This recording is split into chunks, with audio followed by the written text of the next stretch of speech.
बच्चों, आज हम इस वीडियो में कक्षा 5वीं गणित इकतारा पाठ्य पुस्तक इसका हमने सीखा और समझा 4। ये जो पेज नंबर आपके 161, 162 और 163 पे दे रखा है, इसको हल कर रहे हैं। इसमें बच्चों प्रत्येक प्रश्न को अच्छी तरह से हल करके आपको बताएंगे और ये इस बुक का आपका अंतिम चैप्टर है। इससे पहले के सभी अभ्यास कार्य अपलोड कर दिए, जिसका लिंक इस वीडियो के डिस्क्रिप्शन में आपको प्लेलिस्ट में एक साथ मिल जाएंगे, आप वहां जाके देख लें। और वीडियो को ज़्यादा से ज़्यादा लाइक और शेयर ज़रूर करें। अब देखिए, इसमें बहुत सारे क्वेश्चन है, तो हम इसका क्या है कि अलग अलग भाग बना के इनको हल करेंगे। पहले क्वेश्चन नंबर 1 से 13 तक हल करेंगे और उसके बाद में नेक्स्ट पार्ट में इसके आगे के क्वेश्चन हल करेंगे, क्योंकि एक साथ ये बहुत बड़ा वीडियो हो जाएगा। तो इसको हमने बहुत ही अच्छी तरह से तैयार किया है। जिस प्रकार से आप अपनी अभ्यास पुस्तिका में लिखते हो, वैसे ही हमने ये लिख कर तैयार किया है। आप इन्हें अच्छी तरह से देखें और इन्हें अच्छी तरह से समझ कर अपनी नोटबुक में नोट करें। देखिए, इसका पहला क्वेश्चन नंबर है 1। अगर एक आयत की लंबाई 6 सेंटीमीटर और चौड़ाई 4 सेंटीमीटर है, तो उसका परिमाप कितने सेंटीमीटर होगा? यानी इसमें परिमाप ज्ञात करना है। तो इसमें देखिए, सबसे पहले आयत की लंबाई, तो हम लिखेंगे आयत की लंबाई। पहले जो दे रखा है वो हम लिखेंगे, आयत की लंबाई। आयत की लंबाई 6 सेमी। उसके बाद में आयत की चौड़ाई 4 सेमी। अब इसके बाद में इसको क्या करना है? परिमाप का सूत्र लिखना है। आयत का परिमाप,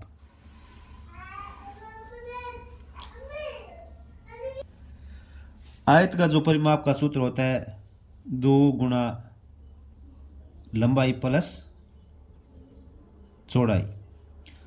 तो इसमें 2 गुना लंबाई 6 सेंटीमीटर प्लस चौड़ाई 4 सेंटीमीटर, तो ये कितना हो जाएगा? 2 गुना 6 और 4 इनको जोड़ेंगे 10, 10 को 2 से गुणा करेंगे तो ये आ जाएगा 20 सेंटीमीटर।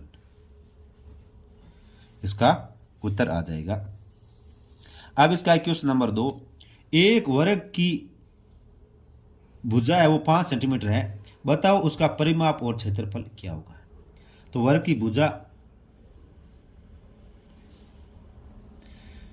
वर्ग की जो भुजा है वो 5 सेंटीमीटर,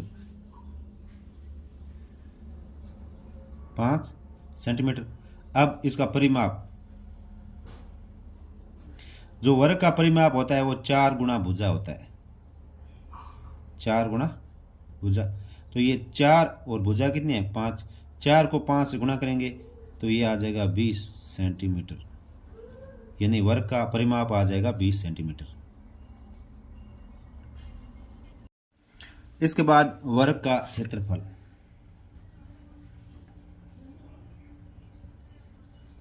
वर्ग का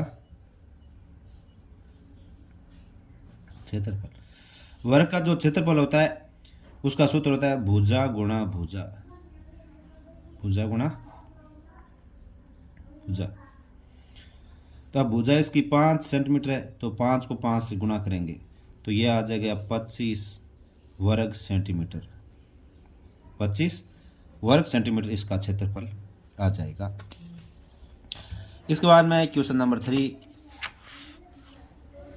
का सुई ने कार्ड सजाने के लिए 18 सेंटीमीटर टेप लगाया और 6 सेंटीमीटर टेप और चाहिए, तो बताओ कुल कितने सेंटीमीटर टेप लगेगा? तो टेप लगाया, पहले टेप लगाया, टेप लगाया 18 सेंटीमीटर, टेप चाहिए, टेप और चाहिए 6 सेंटीमीटर। कुल टेप की लंबाई, कुल या लंबाई या कुल टेप लगेगा, कुल टेप लगेगा कितना लगेगा? ये 18 में आप 6 जोड़ देंगे तो ये 24 सेंटीमीटर कुल टेप लगेगा। इसके बाद में इसका क्वेश्चन नंबर 4। एक चित्र की लंबाई 7 सेंटीमीटर और चौड़ाई 3 सेंटीमीटर है, बताओ इसका क्षेत्रफल कितने वर्ग सेंटीमीटर होगा? तो ये क्या है कि चित्र की लंबाई 7 सेंटीमीटर है, चौड़ाई 30 सेंटीमीटर है। इसका मतलब ये आयताकार चित्र है, और आयताकार चित्र का क्षेत्रफल होता है लंबाई गुना चौड़ाई। तो चित्र की लंबाई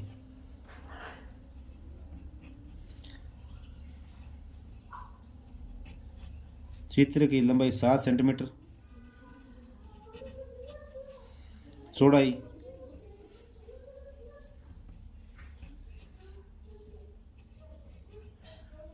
3 सेंटीमीटर, आयताकार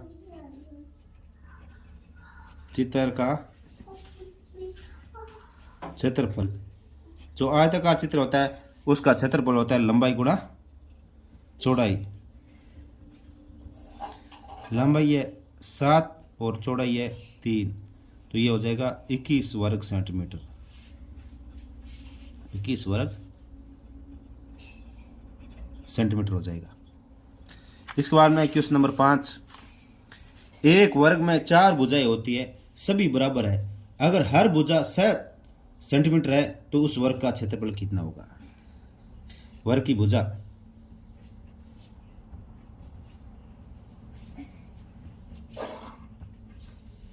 वर्ग की भुजा 6 सेंटीमीटर, वर्ग का क्षेत्रफल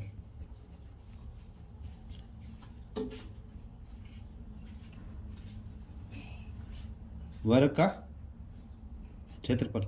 अब जो वर्ग का क्षेत्रफल होता है वो भुजा गुना भुजा होता है, भुजा गुना भुजा। अब इसकी भुजा कितनी है 6, तो 6 को 6 से गुणा करेंगे तो ये 36 वर्ग सेंटीमीटर आ जाएगा। 36 वर्ग सेंटीमीटर इसका उत्तर आ जाएगा। अब क्वेश्चन नंबर 6 देखिए, दो आयतों के क्षेत्रफल बराबर है, एक का क्षेत्रफल 24 वर्ग सेंटीमीटर, क्या उनका परिमाप भी बराबर होगा, हाँ या नहीं में उत्तर दीजिए और कारण बताइए। तो इसमें क्या है कि आयत का क्षेत्रफल बराबर होने से उसकी जो परिमाप है वो बराबर होना जरूरी नहीं है। इसको हम दो उदाहरण से समझेंगे। तो पहला देखिए, आयत का क्षेत्रफल कितना दे रखा है, आयत का क्षेत्रफल 24 वर्ग सेंटीमीटर है। अब पहला आयत मानते हैं जिसकी भुजाएं, पहले आयत की भुजा 6 और 4 सेंटीमीटर है, 6 और 4 सेंटीमीटर है। तो इसका क्षेत्रफल देखिए 6 गुणा 4 यानी 24 वर्ग सेंटीमीटर बराबर आ जाएगा। अब इसका परिमाप कितना हो जाएगा, 2 गुणा 6 प्लस 4 यानी 6 प्लस 4 कितना हो गया 10, 10 को 2 से गुणा करेंगे तो ये कितना आएगा, ये 20 वर्ग सेंटीमीटर आएगा। 20 वर्ग सेंटीमीटर नहीं, 20 सेंटीमीटर, क्योंकि परिमाप केवल सेंटीमीटर में आता है। ये इसका आ गया पहले का। अब दूसरे आयत की भुजा,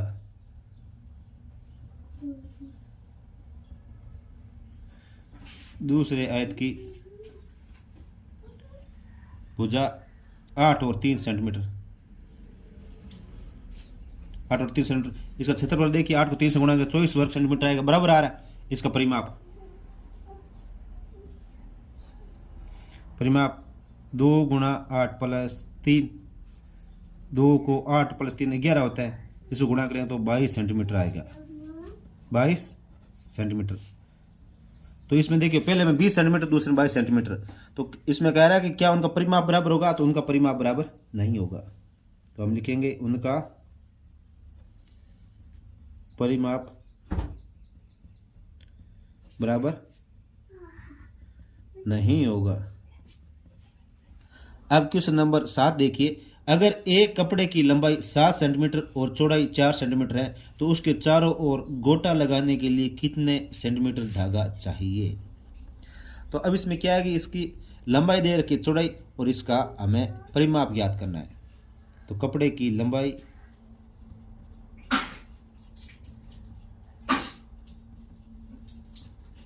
कपड़े की लंबाई 10 सेंटीमीटर और चौड़ाई 4 सेंटीमीटर। कपड़े के चारों ओर गोटा लगाने के लिए कितना सेंटीमीटर धागा चाहिए? कपड़े के चारों और गोटा लगाने के लिए धागा चाहिए। धागा कितना चाहिए? तो हम 2 गुणा 10 प्लस 4, 2 गुणा 10 प्लस 4 कितना होता है?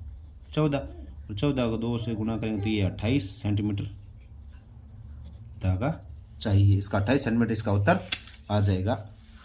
इसके बाद में क्वेश्चन नंबर 8 देखिए, एक वर्गाकार बगीचे का क्षेत्रफल 49 वर्ग सेंटीमीटर है, तो उस बगीचे की एक भुजा कितने मीटर होगी? तो देखिए बगीचे का क्षेत्रफल,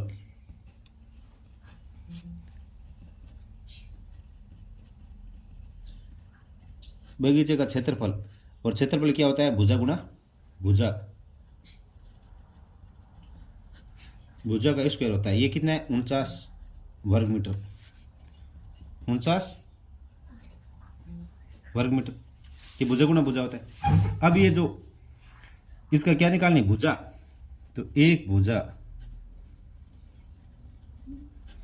निकालना है, तो 49 का क्या कर देंगे? वर्गमूल ज्ञात करेंगे। वर्गमूल ज्ञात करेंगे। 49 को हम क्या लिख सकते हैं? 7 गुणा 7, 7 गुणा 7 मीटर। तो अभी 7 गुणा 7 अंडर रूट में 2 है, तो 1 7 बाहर आ जाएगा, तो ये 7 मीटर इसकी भुजा आ जाएगी। 7 मीटर इसकी भुजा आ जाएगी, तो ये इसका उत्तर हो जाएगा। क्वेश्चन नंबर 9, निम्नलिखित में से कौन सी वस्तु बेलन के आकार की होती है? तो बेलन के आकार की कौन सी होती है? तो इसका उत्तर ख हो जाएगा, यानी ये ग्लास है, ये बेलन के आकार की होती है। और नेक्स्ट है, घनाभ की 3 मुख्य माप कौन कौन सी होती है? घनाभ की मुख्य 3 माप कौन सी होती है? तो ये 3 माप होती है लंबाई, चौड़ाई और ऊंचाई। ये घनाभ की 3 मुख्य माप होती है, क्योंकि घनाभ होता है वो त्रिविमीय आकृति होती है। घनाभ ऐसा होता है, घनाभ ऐसा होता है, वो त्रिविमीय आकृति होती है, तो इसमें लंबाई, चौड़ाई और ऊंचाई होती है। इसके बाद में क्वेश्चन नंबर 11 देखिए, एक समतल कागज में कितनी इकाइयां होती हैं? जब उसे डिब्बा बनाया जाता है तो कौन सी अतिरिक्त इकाई जुड़ जाती है? तो समतल जो कागज होता है उसमें लंबाई और चौड़ाई होती है, 2 इकाई लंबाई और चौड़ाई होती है, और जब उसे डिब्बा बनाया जाता है तो अतिरिक्त जो इकाई है वो ऊंचाई जुड़ जाती है।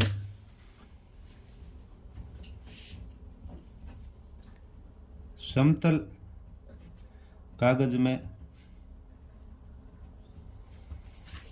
2 इकाइयां होती है, कौन सी होती है? लंबाई और चौड़ाई। अब डब्बा बनाने पर डिब्बा बनाने पर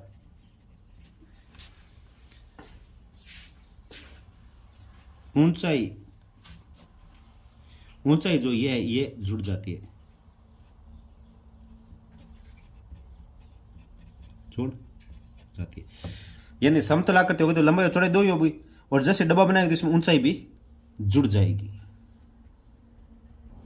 अब प्रश्न नंबर 12 देखिए, निम्नलिखित में से कौन सी आकृति घूर्णन के बाद केवल एक बार में अपनी मूल अवस्था में नहीं आएगी? यानी एक बार में केवल अपनी मूल अवस्था में नहीं आएगी, वो कौन सी आकृति है? तो इसमें इसका उत्तर होगा पंचभुज, जो घूर्णन के बाद एक बार में अपने जो मूल अवस्था में नहीं आएगी। इसके बाद में प्रश्न नंबर 13, अगर एक वस्तु घूर्णन करने पर 3 बार में वह अपनी प्रारंभिक स्थिति में लौटती है तो उस आकृति में कितनी भुजाएं होगी? यानी 3 बार में, तो उसमें 3 भुजाएं होगी। उसमें क्या होगी? 3 भुजाएं होगी, और वो आकृति कौन सी है? वो त्रिभुज है। त्रिभुज होगा। अब क्वेश्चन नंबर 14 में देखिए, निम्नलिखित में से 3D आकृति कौन सी है? इसमें से 3D आकृति तो ये फुटबॉल है, ये 3D आकृति होगी। अब क्वेश्चन नंबर 15 है, एक वर्ग के चारों ओर भुजाएं बराबर होती है, यदि इसे घुमाया जाए तो कितनी बार में ये मूल स्थिति में लौटेगा? चारों भुजाएं बराबर होती है तो ये एक बार में ही अपनी स्थिति में आ जाएगा। तो ये एक बार में अपनी मूल स्थिति में आ जाएगा। एक बार में यह मूल स्थिति में लौटेगा। अब क्वेश्चन नंबर 16 देखिए, अपने स्कूल बैग में से कोई दो वस्तु ढूंढो जो त्रिविमीय हो और उनका नाम लिखिए। तो अपने देखिए स्कूल बैग में एक तो पानी की बोतल होती है, पानी की बोतल होती है, पुस्तक होती है और ज्योमेट्री बॉक्स भी होती है, ज्योमेट्री बॉक्स ये भी होती है। अब प्रश्न नंबर 17 देखिए, चूहे ने दो छलांग लगाकर दौड़ पूरी की। अगर पगडंडी 30 मीटर लंबी है तो उसने कितनी छलांग लगाई होगी? तो अब पूरी पगडंडी 30 मीटर है तो उसको कितनी छलांग लगी होगी? तो हम इसमें क्या करेंगे, कुल लंबाई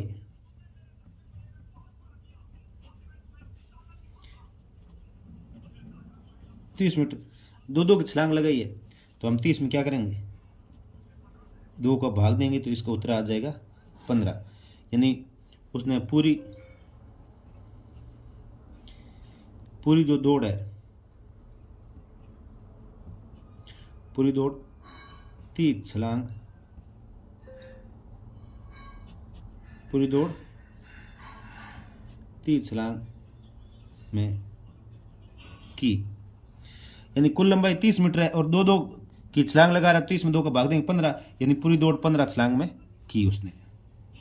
अब हमने क्वेश्चन नंबर 17 तक इसमें हल किया है। इसके बाद वीडियो थोड़ा लंबा हो रहा है तो हम क्वेश्चन नंबर 18 से इसके नेक्स्ट वीडियो में हल करेंगे। धन्यवाद।